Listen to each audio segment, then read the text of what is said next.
साथियों, आपका स्वागत है मुकेश पाठशाला क्लास में। साथियों, जैसे कि आपको पता है इस समय आरआरबी, एनटीपीसी और एलएलपी के एग्ज़ाम चल रहा है और एमटीएस का एग्ज़ाम चल रहा है। तो उसमें हम आपको इतिहास का जो इम्पोर्टेंट क्वेश्चन है वो बताने जा रहा हूँ। आपकी जो सुबह की क्लास होती है, सुबह 7 बजे मेरी क्लास होती है GK and GS, GK and GS. तो उसी से रिलेटेड ये क्लास है। सुबह आपको 7 बजे मेरी क्लास मिलती है। अगर आप हमारे चैनल पर नए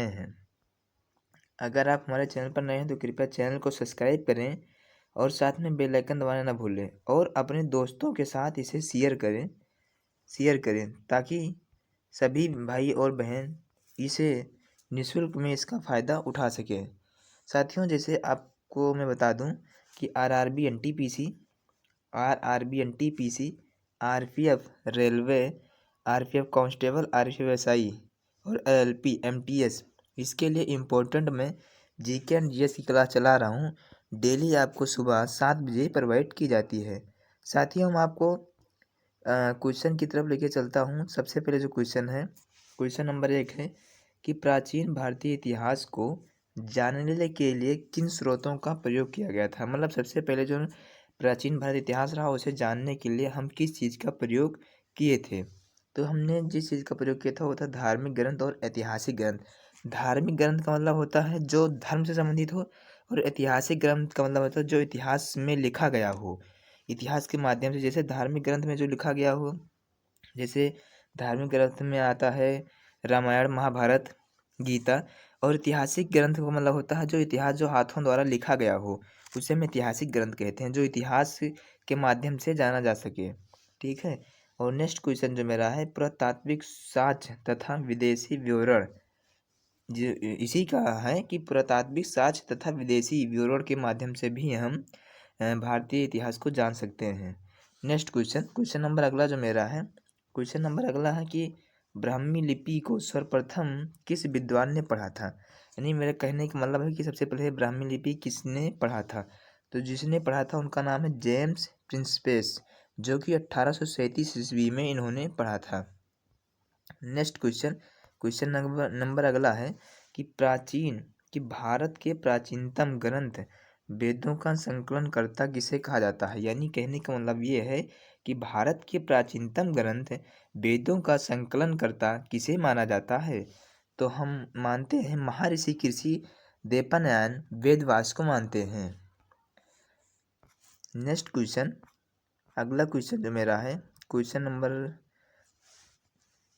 नंबर इसका नहीं डला है, समथिंग मैं आपको इसमें 25 क्वेश्चन करवा रहा हूँ हिस्ट्री की, जो कि बहुत इंपॉर्टेंट है और आप इसे देखकर जरूर दें। आपका एलएलपी का एग्ज़ाम चल रहा है और एमटीएस का एग्ज़ाम चल रहा है, एसएससी जीडी का एग्ज़ाम चल रहा है, तो आप इस क्लास को ज़रूर लें। आपको इस क्लास से बहुत हेल्प मिलेगी। साथियों, पहला जो क्वेश्चन नंबर 1 है, क्या कह रहा है कि पौराणिक मान्यता के अनुसार भारत के प्राचीनतम राजा कौन थे। पौराणिक मान्यता के अनुसार भारत के प्राचीनतम राजा कौन थे। तो थे वैवस्वत मनु थे। कौन थे? वैवस्वत मनु थे। नेक्स्ट क्वेश्चन जो अगला क्वेश्चन है मेरा कि वायु पुराण में किस वंश का उल्लेख है। वायु पुराण में किस वंश का उल्लेख किया गया है। जिस प्रकार से होता है गरुड़ पुराण, वायु पुराण, इसी में किस वंश का उल्लेख किया गया है। तो वायु पुराण में गुप्त वंश का उल्लेख किया गया है। चलिए अगला क्वेश्चन जो मेरा है, नेक्स्ट क्वेश्चन जो मेरा है, कह रहा है कि कौटिल्य के अर्थशास्त्र से किस वंश के इतिहास की जानकारी मिलती है। कौटिल्य के अर्थशास्त्र से किस वंश के इतिहास की जानकारी मिलती है। तो कौटिल्य के अर्थशास्त्र से हमको मौर्य वंश के इतिहास की जानकारी मिलती है। जैन धर्म का प्रारंभिक इतिहास किस ग्रंथ से प्राप्त होता है। जैन धर्म का प्रारंभिक इतिहास किससे प्राप्त होता है। कल्प सूत्र से प्राप्त होता है। नेक्स्ट क्वेश्चन, चलिए अगले क्वेश्चन को तरफ बढ़ते हैं। मेरा अगला क्वेश्चन कह रहा है साथियों कि मत्स्य पुराण किस वंश से संबंधित है। मत्स्य पुराण किस वंश से संबंधित है। तो मत्स्य पुराण जो मेरा है वो आंध्र सातवाहन वंश से संबंधित है। चलिए अगला क्वेश्चन जो अगला कह रहा है मेरा कि विष्णु पुराण, मैं अभी बताया था ना, विष्णु पुराण किस वंश से संबंधित है? ये मौर्य वंश से संबंधित है। देखिए विष्णु पुराण भी मौर्य वंश से संबंधित है। और एक अभी नेक्स्ट क्वेश्चन जो आया है वो भी मौर्य वंश से संबंधित है। क्वेश्चन क्या है? कह रहा है कि हाँ कौटिल्य के अर्थशास्त्र, सॉरी वायु पुराण था, ये वायु पुराण था, एक गुप्त वंश से संबंधित है। चलिए नेक्स्ट क्वेश्चन मेरा कह रहा है कि खरोष्ठी लिपि किस प्रकार की लिपि लिखी जाती है? सॉरी खरोष्ठी लिपि किस प्रकार लिखी जाती है? तो खरोष्ठी लिपि जो मेरी लिखी जाती है वो लिखी जाती है किस प्रकार की लिखी जाती है? तो लिखी जाती है दाएं से बाएं लिखी जाती है। नारद स्मृति से किस वंश के विषय में जानकारी मिलती है? साथियों जो क्वेश्चन कह रहा है कि नारद स्मृति से किस वंश के विषय में जानकारी मिलती है, तो जो मिलती है वो गुप्त वंश के विषय में जानकारी मिलती है। चलिए अगला क्वेश्चन जो मेरा है कह रहा है स्मृति ग्रंथों में सबसे प्राचीन एवं प्रमाणिक पुस्तक कौन सी है? स्मृति ग्रंथों में सबसे प्राचीन एवं प्रमाणिक पुस्तक कौन सी मानी जाती है? तो मानी जाती है मनु स्मृति को मानते हैं हम। किसको मानते हैं? मनु स्मृति को मानते हैं। मतलब स्मृति ग्रंथों में सबसे प्राचीन एवं प्रमाणिक पुस्तक कौन सी मानी जाती है?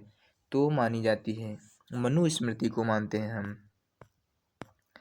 नेक्स्ट क्वेश्चन जो मेरा है शुंगल क्या कह रहा है कि शुंग काल का मानक ग्रंथ किसे कहा जाता है? शुंग काल का मानक ग्रंथ किसे कहा जाता है?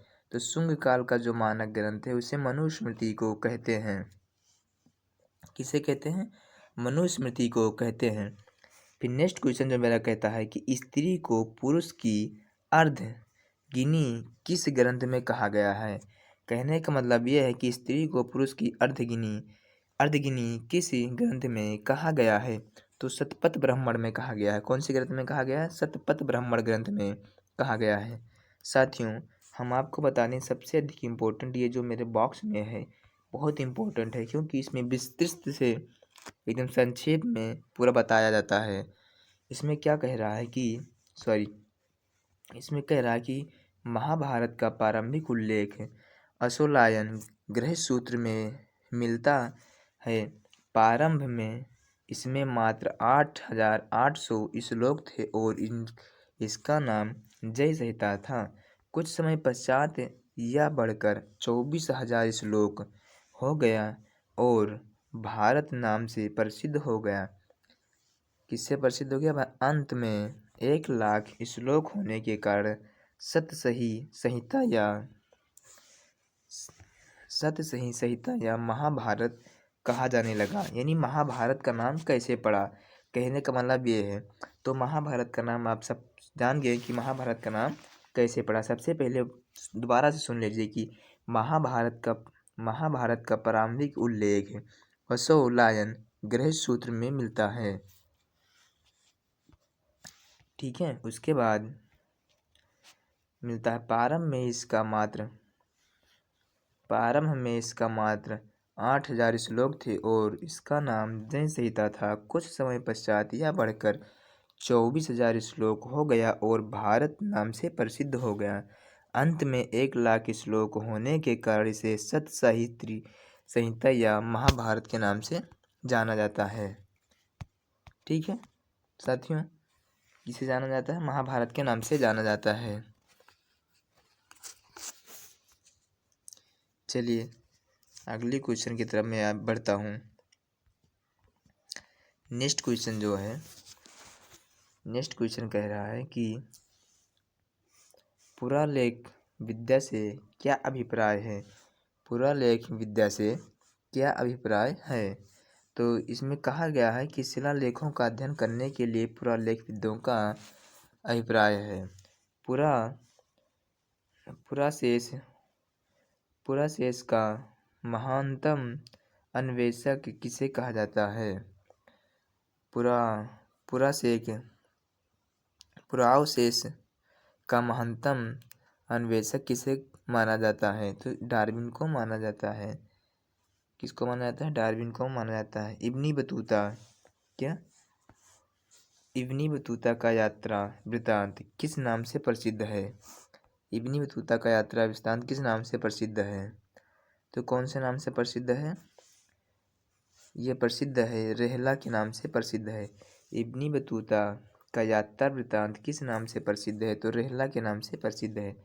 हेनसांग ने किस विश्वविद्यालय में बौद्ध धर्म का अध्ययन किया था? हेनसांग ने किस विश्वविद्यालय में बौद्ध धर्म का अध्ययन किया था? तो हेनसांग ने नालंदा विश्वविद्यालय में बौद्ध धर्म का अध्ययन किया था। नालंदा विश्वविद्यालय वर्तमान में आपका बिहार में पड़ता है। जो प्रधानमंत्री अभी जल्दी में इसका शिलान्यास किए हैं।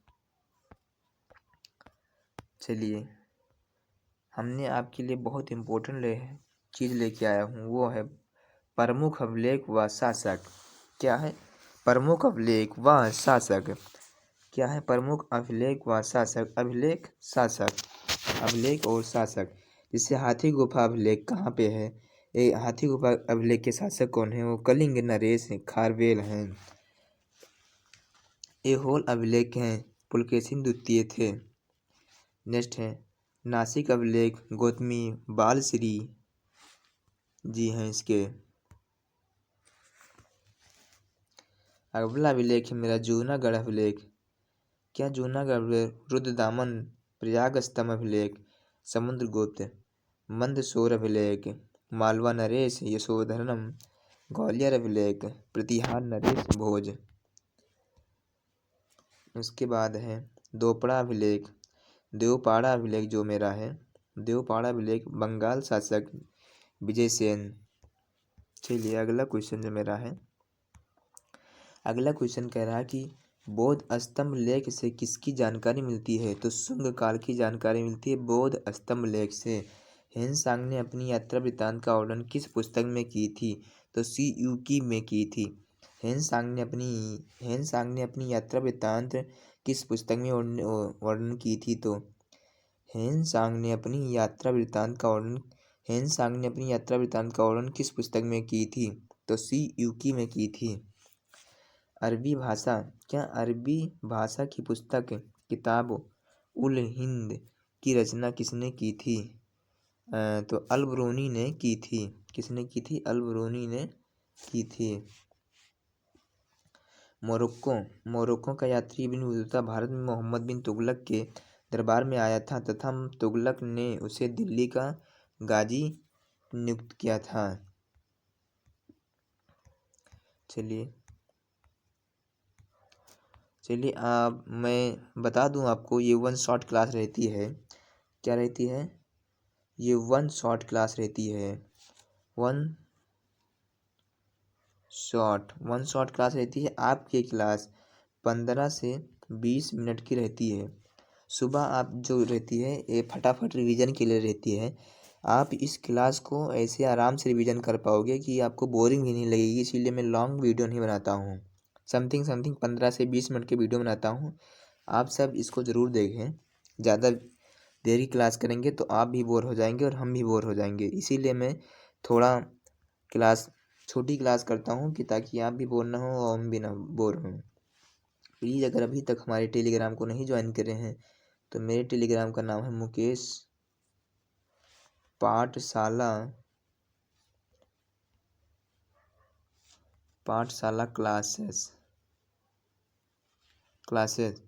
और अगर हमारे व्हाट्सएप से जुड़ना चाहते हैं तो मेरा टेलीग्राम नंबर है 7703081754।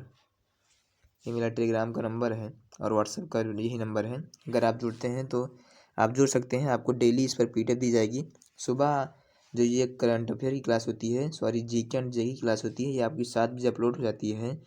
और इवनिंग में आपको एक 4 बजे की क्लास देता हूँ मैं साइंस की। 4 PM पर जो क्लास चलती है वो साइंस की चलती है।